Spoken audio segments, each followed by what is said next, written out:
नमस्कार।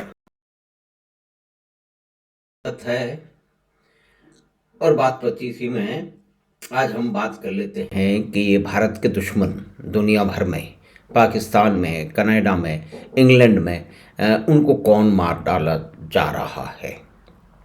कुछ अज्ञात व्यक्ति आते हैं जिनके बारे में कहा जा सकता है कि बड़े आसानी से जो भटके हुए नौजवान हो सकते हैं, आतंकवादी हो सकते हैं, कोई अपराधी हो सकते हैं, कॉन्ट्रैक्ट किलर हो सकते हैं, किन्हीं एजेंसियों के एजेंट हो सकते हैं, उनके द्वारा भाड़े पे लिए हुए लोग हो सकते हैं। तो इनमें से कुछ भी हो सकते हैं, यानी कि कुल मिला के हैं तो वो अज्ञात। और वो अज्ञात व्यक्ति जो हैं, जो भारत में परेशानी पैदा कर रहे हैं, आतंकवाद फैला रहे हैं, विभिन्न समूहों के बीच के अंदर वैमनस्य फैला रहे हैं, सेपरेटिज्म की बात कर रहे हैं, कश्मीर में आतंकवाद चला रहे हैं, कश्मीर से जाके पाकिस्तान में शरण दिए हुए हैं, जहाँ पे 150 के करीब जो अंतर्राष्ट्रीय अपराधी हैं, जो टेररिस्ट हैं, वो पनाह लिए बड़े आराम से बैठे हुए हैं। और पाकिस्तान की सरकार और आईएसआई और उसी तरह के बहुत सारे आतंकी जो संगठन हैं उनकी मदद कर रहे हैं, उनको छुपा के रखे हुए हैं। लेकिन पाकिस्तान में ही आप देखिए कि एक सैयद खालिद रज़ा कराची में मारा गया और बशीर अहमद पीर रावलपिंडी में मारा गया, और उसके बाद में परमजीत सिंह पंजवार वो भी पाकिस्तान में मारा गया। फिर अवतार सिंह खांडा खेत रहा इंग्लैंड में, और अभी जो लेटेस्ट जो है वो हरदीप सिंह निज्जर, जो कि सेपरेटिज्म और इस तरह की जो खालिस्तान की जो उस समय जो कमांडो फोर्स है और वगैरह वगैरह उससे जो संबंधित है, जो जगह जगह मैं रेफरेंडम कराता हुआ घूम रहा है, उसको भी कोई भटके हुए नौजवान या कह सकते हैं कि अज्ञात हत्यारे आए और उसको कनाडा में शूट करके चले गए। तो ये एकदम से कैसे हो रहा है, इसमें बहुत सारे कयास हम क्यों लगाएं। हम तो ये सामने ला रहे हैं इस बात को, और बहुत सारे लोग ला रहे हैं, और बहुत सारे जो एजेंसीज से जुड़े हुए और जो दूसरी तरह के लोग हैं कि जो कि चाहते हैं कि इस तरह की घटनाएं छुपी रहनी चाहिए। अगर भारत में कोई बदलाव आ गया है तो वो बदलाव सामने नहीं आना चाहिए, यानी कि उनके अपने विचार हैं। तो उन्होंने कहा कि ये बात सामने नहीं आनी चाहिए। लेकिन देखिए, बहुत सारे लोग हैं जो इसकी चर्चा कर रहे हैं, और ये एक विशेष घटना है। भारत तो वो विचित्र और विवश देश है जहाँ अपराधियों, आतंकवादियों, पाकिस्तान के टेररिस्टों, नक्सलवादियों, हत्यारों, बलात्कारियों को बचाने के लिए रात को 12 बजे, सुबह सुबह, भोर सवेरे 2, 3, 4 बजे तक यहाँ पे अपराधियों को बचाने के लिए सुप्रीम कोर्ट बैठती रही है। सुप्रीम कोर्ट का अधिकार क्षेत्र है। सुप्रीम कोर्ट में जो प्रभावशाली वकील हैं और दूसरे लोग हैं, यानी कि एक पूरा तंत्र है। वो पूरा तंत्र जो कि लोगों को त्रस्त करता है, जो जो है वो देश में गड़बड़ियाँ करता है, हत्याएं करता है, वैमनस्य फैलाता है, दंगे करवाता है, उन सब को, उनकी सज़ा बचाने को रात को 12 बजे, सुबह 3 बजे बैठ चुके हैं। अब किसी को मालूम हो तो वो कृपा करके बताएं कि इसमें ये देश के न्यायालय कब किसी गरीब और किसी मजबूर की रक्षा के लिए रात को 12 बजे बैठे। यानी कि आप ये देखिए, बहुत सारे कारणों से, बहुत सारे तंत्रों के कारण से और बहुत सारे विचारों के कारण से एक खिलवाड़ सी की जा रही है पूरे देश के साथ में। और उस देश में जहाँ पे रात को सुप्रीम कोर्ट, सबसे बड़ी अदालत, अपराधियों और हत्यारों की सजा माफ करने के लिए, बैठने के लिए मजबूर कर दी जाए, और उसको कौन मजबूर करते हैं, उसमें तो मुख्य रूप तो देखिए, चाहे प्रशांत भूषण हो या और भी कोई कुलभूषण हो, वो हैं तो सारे के सारे वामपंथी। यानी कि उनका इतना प्रभाव था कि वो रात को बैठा देते थे कि मिलॉर्ड, इस व्यक्ति को बचाना बहुत आवश्यक है, नहीं तो देश की न्याय व्यवस्था पर प्रश्न खड़ा हो जाएगा, इसको एक और मौका आप देख लीजिए, उसकी गुहार सुन लीजिए, उसको बचा लीजिए, ये देश के न्याय और कानून और व्यवस्था और फला फला ढीकड़े पूछड़े के लिए बहुत ही आवश्यक है। और मिलाड लोग मान लिया करते थे।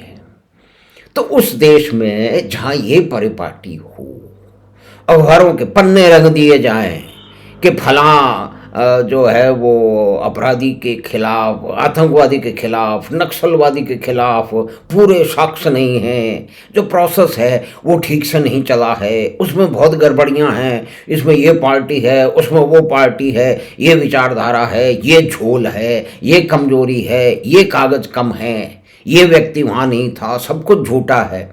इतनी सारी दलीलें दे करके अपराधियों को बचाने की जहाँ पे एक लंबी चौड़ी स्थापित परिस्थिति रही है, एक परिपाटी रही है, उस देश में दंगा फसाद करने वाले, आतंक फैलाने वाले लोग पाकिस्तान में, भारत में तो चुप हो गए हैं, पाकिस्तान में मारे जा रहे हैं, इंग्लैंड में मारे जा रहे हैं। अब इंग्लैंड में और कनाडा में तो कमाल हो गया है, श्रीमती इंदिरा गांधी की हत्या की झांकी निकाल दी है।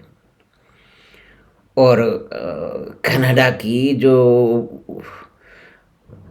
बच्चा सा दिखने वाला जो वहाँ का प्रधानमंत्री है, जस्टिन ट्रूडो, जिसको कई नामों से पुकारा जाता है, उसने कभी संज्ञान नहीं लिया कि ये किस तरह की झांकी निकल सकती है। यानी कि भारत तो एक इस तरह की विवश परिस्थिति में ला दिया था कि दुनिया के किसी भी देश में कुछ भी 4, 5, 10 लोग मिल जाएं और उसके विरोध में कुछ भी कर दें, वहाँ की सरकारें कुछ नहीं करेंगी और भारत की सरकार तो कुछ करेगी ही नहीं।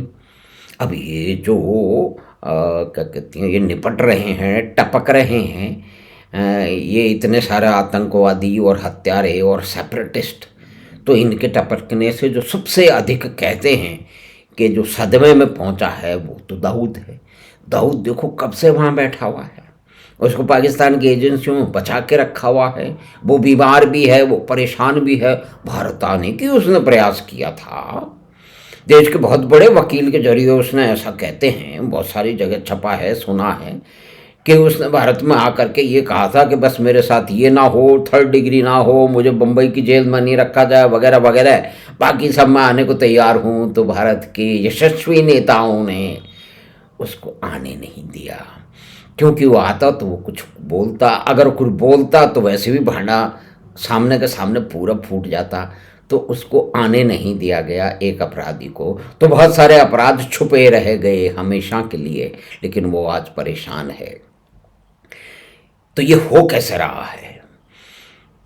1972 में जो म्यूनिख के अंदर जो इजरायली खिलाड़ियों के साथ में जो कुछ हुआ था, उन पे हमला हुआ था, उनको मार दिया गया था, उनको बंदी बना लिया गया था, और पूरा दुनिया उससे हिल गई थी। वो घटना हम उस समय रेडियो में सुना करते थे। तो उस पे इजराइल की प्रधानमंत्री गोल्डा मेयर ने अपने जो रक्षा विशेषज्ञ थे और खुफिया एजेंसियां थी, मोसाद वगैरह, उनके लोगों को बुलाया। उन्होंने कहा कि इस अपराध के लिए जो भी लोग जिम्मेदार हैं उनको ढूंढ ढूंढ करके समाप्त कर दिया जाए, इसकी पूरी जिम्मेदारी मेरी होगी।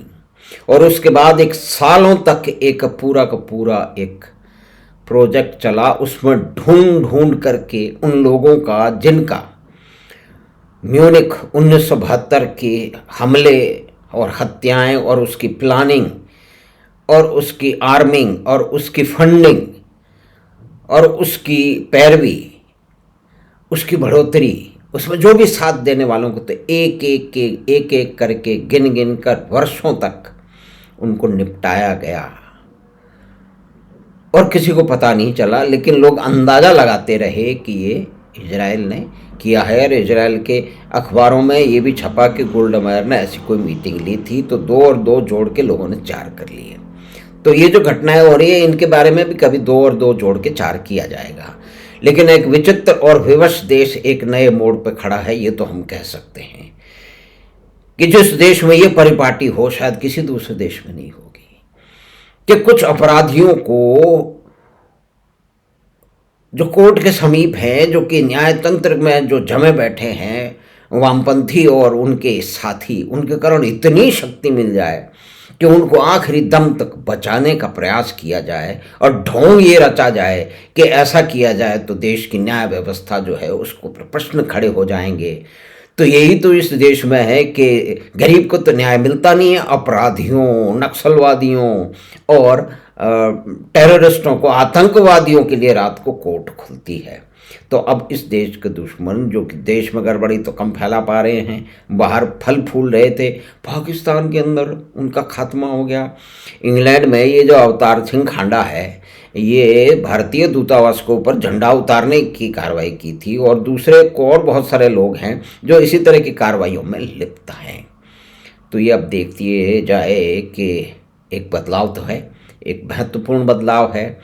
ये अज्ञात हत्यारे कौन हैं ये कभी भी पूरी तरह से सामने आएगा नहीं, स्थापित किया जाएगा नहीं। 2 और 2 लोग मिला करके 4 करते रहेंगे। लेकिन हम एक बहुत ही महत्वपूर्ण पड़ाव पर हैं कि जहाँ पे जिनको अवैधान था, दुनिया भर में अपराधियों को भारत के खिलाफ कुछ भी कर लें। देखिए, भारत के प्रधानमंत्री की हत्या की झांकी निकाली जा रही है और वहाँ की सरकार निकालने दे रही है, क्योंकि उनको वोट बैंक चाहिए, एक विशेष समुदाय का वोट चाहिए। तो ये कमाल की बात है। ये भारत में भी बहुत सारे तरीके से होता रहा है, लेकिन हम एक विशिष्ट इतिहास के एक विशिष्ट मोड़ पे खुले हैं, एक नया पन्ना खुला है। तो धन्यवाद, नमस्कार, ये बातचीत देखने के लिए कि दाऊद जो है वो बड़ा परेशान है, दाऊद सदमे में है, क्योंकि भारत के विरोधी आतंकवादी पाकिस्तान में, इंग्लैंड में और कहीं भी शायद ये खबरें आती रहेंगी कि कुछ अज्ञात हत्यारों ने फला फला को निपटा दिया। तो ये निपटने का कार्यक्रम जो बहुत दिनों से शायद पेंडिंग था, ड्यू था, हो रहा है। ये कौन लोग हैं इसके बारे में कोई पूरी तरह से कभी जान नहीं पाएगा। किसी भी सरकार की खुफिया एजेंसियां कोई भी इस तरह का कभी भी कोई बयान नहीं देती हैं और उसकी आवश्यकता भी नहीं है। लेकिन आप और हम 2 और 2 जोड़ करके 4 या 5 जो हमारे मन में आए वो हम लगा सकते हैं। खुफिया मामलों में, जासूसी के मामलों में, काउंटर स्पायोनेज और स्पायोनेज में ऐसा ही होता है। तो धन्यवाद, नमस्कार। आपने ये बातचीत सुनी, देखी, तो हमें आशा है कि पसंद आई होगी। तो आप अपने मित्रों और परिवार के साथ लिंक को साझा करें, चैनल बात 25 को सब्सक्राइब करें, और हम आपसे फिर शीघ्र ही मिलेंगे बात 25 की अगली बात में। धन्यवाद, नमस्कार।